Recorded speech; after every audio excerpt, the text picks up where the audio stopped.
And we're back again, and Rayn Boncie has been on the show before. Well, actually, you were on when you were Very expecting, and we were worried that day. No, not really. But anyway, things of my very own. First of all, tell our viewers where you got the name, what you do, and how you've expanded. How's that for an opening? That's a lot. Okay. Basically, what Things of My Very Own does is we provide crisis intervention services and ongoing programs to children who are in crisis, and more specifically, those who have experienced extensive abuse and neglect. We do that in many ways. Basically, our program, we're the Red Cross of children in crisis. Within 4 hours of referral, we provide and deliver up to 7 days worth of everything a child could need, from clothing, hygiene products, school supplies, blankets, baby food, formula, diapers. And from there, we refer them to our self-esteem boosting and self-confidence building programs.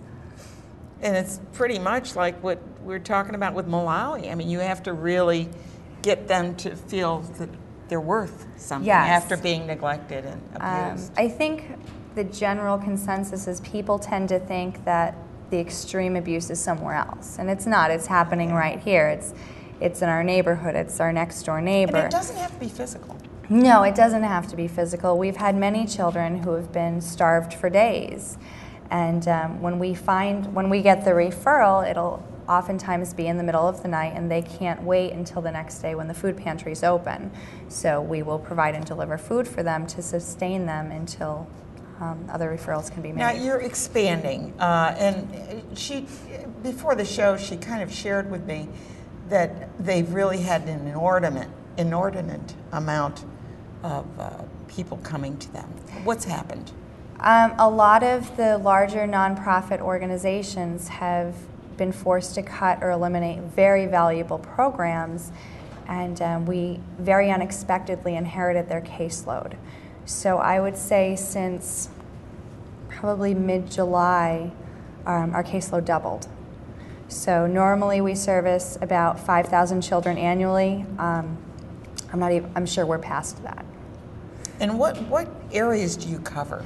10 counties. Oh my God. Yeah, 10 counties, pretty much the capital region and its surrounding areas.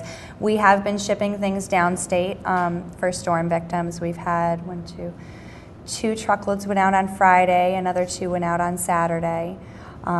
Normally we have children from the South Bronx and other boroughs bust up, but we care about them too, so we're making sure they're supported. Now tell me, where do you get these items? Is there, people are watching, and Thanksgiving is coming, and we think about how thankful we are for what we have, but we also need to think about those that probably aren't getting, the things that we have and take for granted. Right.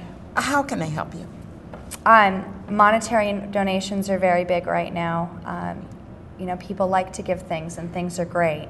Things like you gotta ship. Right, things like diapers, we can purchase them at under $4 a box. So rather than someone going out and buying diapers through our suppliers, we can purchase them well below retail. Definitely coats. We went through all of our coats by mid-September, and they've just started coming in again. So we're trying desperately to keep up with this caseload. We've had a lot of really great donors. Good 360, through them we were able to partner up with Bed Bath & Beyond and Bye Bye Baby. Hannaford stores, they donate a lot of our program materials, but it just comes down to transportation costs. Do you have a warehouse? We don't. It's your garage, right? We have transitional aid centers throughout the capital region, and we just go through them quickly and scatter them. And you work with SCAP, is that in Schenectady? Yes, Schenectady Community Action Program at 913 Albany Street in Schenectady hosts probably our largest transitional aid center.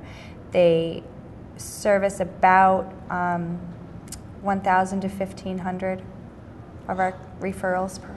That's a lot. That's a lot. It really is. I can't even imagine the logistics. How big is your staff? We have approximately 5,000 individuals throughout the capital region. Surprisingly, we have a lot of volunteers throughout the country that do work from home and outreach from home. You know, Spartan Race has been very generous to us in sponsoring our kids for their programs, but the Spartan Race athletes have been tremendous, a tremendous form of monetary in-kind support to our kids. And when did you start this? This was this is like her little baby. It is, 2008. We started in 2008. It was when I was 14 and in foster care. I made a silent promise to my foster sister that when I grew up I'd change the world to help people like her. So in 2008 it was time. And I remember thinking someday we'll be really big and service 500 to 800 kids. And 2 years later we were at 5,000 annually. So. Incredible. What a remarkable woman. You know, we talk about our hometown heroes. Here's a woman who had an idea and decided to run with it. And, you know, we all have ideas. Sometimes they don't always come to fruition, but you made it happen. Helps being stubborn. Yeah, it helps being stubborn. Oh, no, she's not stubborn. She's just really, she's got a focus and she works with it. So if they want to get a hold of you, how do they get a hold of you? www.tomvo.org, or and that stands for Things of My Very Own. Okay. Or 518-630-6137. Okay, good. They can give you a call. Yes. I know how they can help. Good.